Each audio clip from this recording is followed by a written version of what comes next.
Level 1, the communist era survivor. First level of Škoda ownership. The Škoda Favorit and more common Felicia. These things are rusty, paint looks like chalk, and the interior smells like uncertified tobacco mixed with 30-year-old gasoline. Under the hood is a mighty 1.3-liter four-cylinder producing somewhere between 50 to 60 horses, but a lot of them have ran away over the years. In winter, starting one of these requires the mechanical touch of a safecracker. You pull the choke cable, whisper something in Czech, turn the key, and pray. There are usually only two types of people driving it. The first is the village grandpa, flat cap, one hand on the wheel, the other holding a bag of potatoes. He drives 20 kilometers per hour under the speed limit because he's hauling supplies from his countryside cottage back to his communist era apartment block.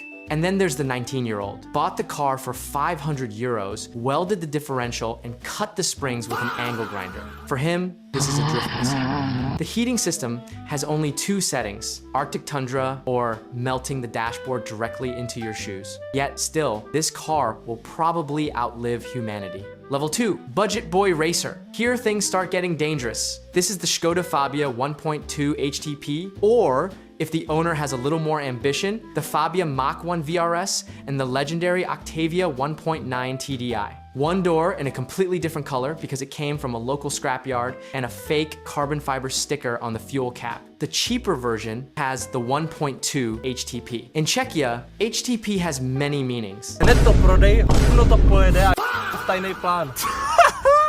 A tiny 3-cylinder engine that shakes so violently, it sounds like when you are trying to turn on your Xbox 360 at 2 a.m. without waking up your parents. Their absolute favorite places to show that off are preschools, hospitals, and nursing homes. And then there's the higher end, stock about 130 horsepower. But that was before the owner discovered Facebook tuning groups. Now it has a hybrid turbo, a straight pipe from Darkside Developments, and enough remaps to add another 100 horsepower, at least according to him. The driver is a trade school student or an Uber Eats courier. He judges every car entirely by one thing, how much torque it makes at 2,000 RPM. And nothing makes him happier than gapping a modern petrol hatchback while releasing a cloud of black smoke thick enough to block out the sun. The power windows are broken. So the side glass is permanently held up by a wooden wedge. Level 3, corporate middle management.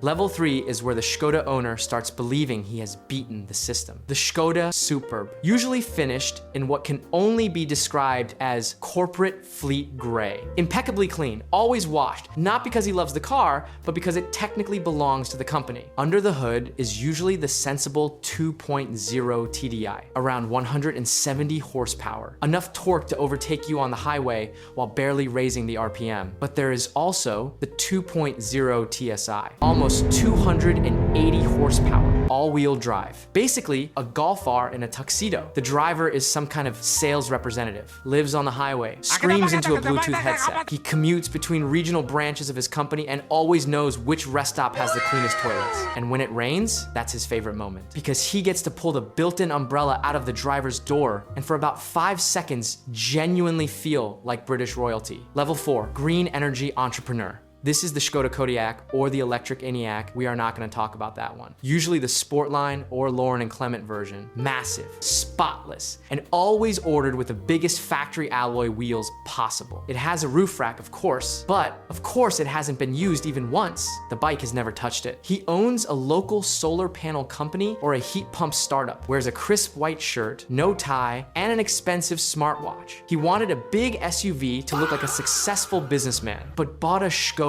instead of an Audi because he has got a tax accountant. Inside, the premium Canton sound system is playing a podcast called something like 7 Habits of Highly Effective CEOs while he drives to inspect a half-finished solar panel installation outside Brno. Under the hood, there's a perfectly normal diesel paired with a DSG gearbox that spends its entire life in eco mode because apparently that cancels out driving a 1.8-ton SUV with the aerodynamic shape of a concrete wall. Level 5, tailgating final boss. This is the Octavia VRS. Sharp lines, aggressive body kits, steel gray, or that weird lime green they always get when they want attention. The front rims are permanently coated in brake dust because apparently cleaning them would waste time that could be spent overtaking someone at the absolute best places possible or arguing with Audi and BMW owners on Reddit. Under the hood is the 2.0 TSI, and it is not stock. ABT software map.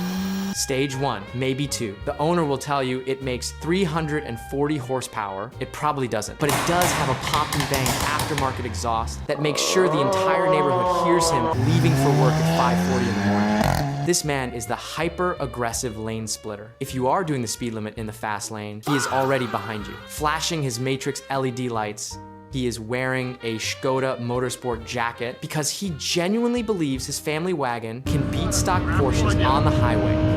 And then there's also the diesel VRS drivers. They are easy to recognize. One exhaust tip is completely clean from the factory because it's fake. The other one is buried in black soot, level 6, Mladá Boleslav.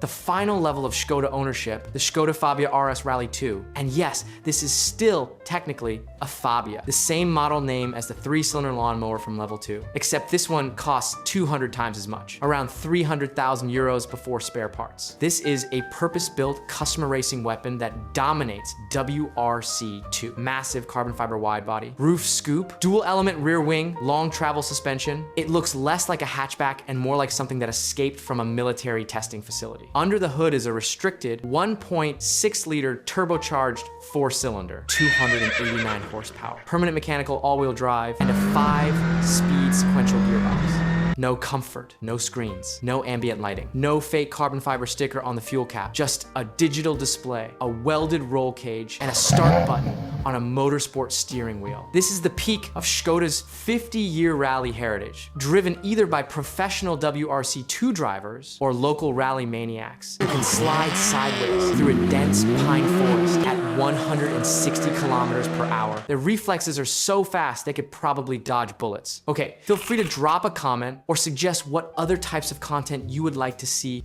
Peace.